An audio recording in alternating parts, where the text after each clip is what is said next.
Hello and welcome to Thought for September the 15th. Our readings are 2 Kings chapter 21, Ezekiel chapter 11 and Luke chapter 7. And our thought is, wisdom is justified by. We read today how John the Baptist sent two of his disciples to Jesus to ask, "Are you the one who is to come, or shall we look for another?" in Luke 7 verse 20.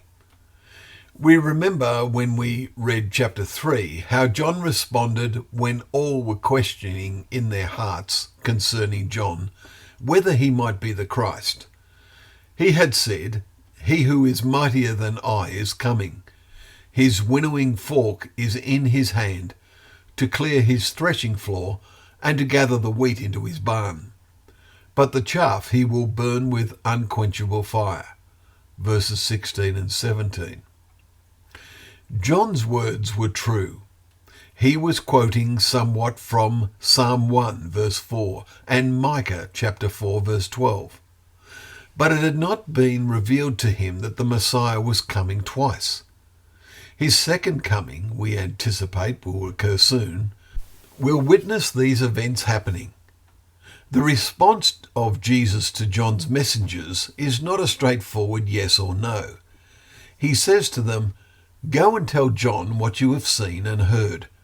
The blind receive their sight, the lame walk, lepers are cleansed, and the deaf hear. The dead are raised up. The poor have good news preached to them." Verse 22.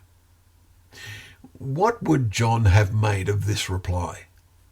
It was a challenge to him to revisit the words of the prophets and see how this had been prophesied. Would John have remembered Isaiah 29 verses 18 and 19 and the opening verses of Isaiah 61? Are there not parallels for us in this as we strive to fit the jigsaw pieces of what appear to be prophecies of our last days before Jesus returns into place? How often have we had cause to revisit past our interpretations of prophecy to seek for better ways to fit them together? We note how Jesus finished his comments on the foolishness of the human perceptions about both him and John the Baptist. In verse 35 we read, "Yet wisdom is justified by all her children." That is, by the effect it has in the future, how it leads them to live their lives, as well as being prepared for future events that will affect them. We need to stand back and get the whole picture, both of the words and detail of prophecy, and even more important, the way of life Jesus and his Father look to see in us.